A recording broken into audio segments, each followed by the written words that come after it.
ನಮ್ಮ ತಾಯಿ ಸತ್ವಾಗ್ಲೂ ಹಾಕಿಲ್ಲ.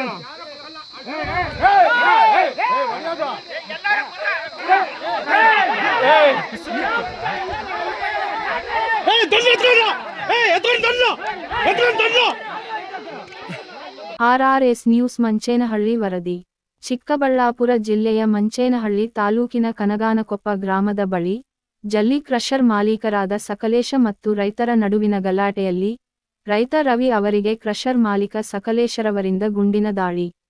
ಕನಗಾನಕೊಪ್ಪದ ಗ್ರಾಮದ ಸುತ್ತಮುತ್ತಲಿನ ರೈತರು ಜಲ್ಲಿ ಕ್ರಷರ್ ಮಾಡುವುದನ್ನು ವಿರೋಧಿಸಿ ಪ್ರತಿಭಟನೆ ನಡೆಸಿ ಅವರ ಕೆಲಸ ಮಾಡುತ್ತಿರುವುದನ್ನು ತಡೆಯಲು ಹೋದಾಗ ಈ ರೀತಿಯ ಘಟನೆ ನಡೆದಿದೆ. ಗುಂಡಿನ ದಾಳಿಗೆ ಬಲಿಯಾದ ರವಿಯವರನ್ನು ಮಂಚೇನಹಳ್ಳಿ ಸರ್ಕಾರಿ ಆಸ್ಪತ್ರೆಗೆ ದಾಖಲಿಸಲಾಗಿದೆ. ಸಿನಿಮಾದ ರೀತಿಯಲ್ಲಿ ಗಲಾಟೆ ಆಗಿ ಘಟನೆ ನಡೆದು ಹೋಗಿದೆ.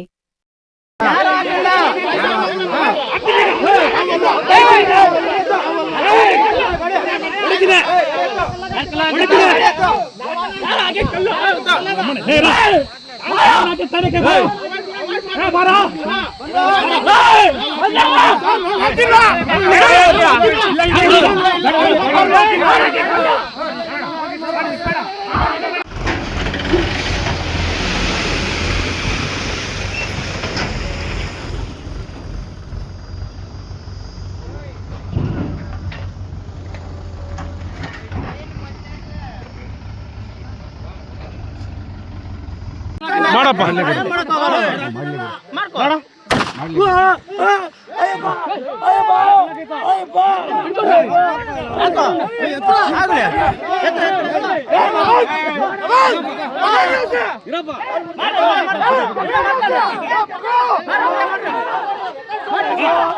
ಅಣ್ಣ, ನಾನೇನು ನಿನ್ಗೆ ಹೇಳಿಲ್ಲ, ನಾನೇನು ಹೇಳಿಲ್ಲ ನಿಮ್ಗೆ, ನಾನೇನು ಹೇಳಿಲ್ಲ ನಿಮ್ಗೆ. ಲಾಯರ್ ಅವ್ರೆ, ಆಯ್ತು ಲಾಯರ್ ಅದ ನೋಡ್ರಿ.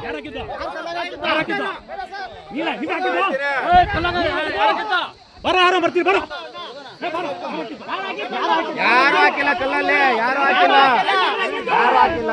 ಹಾಕಿಲ್ಲ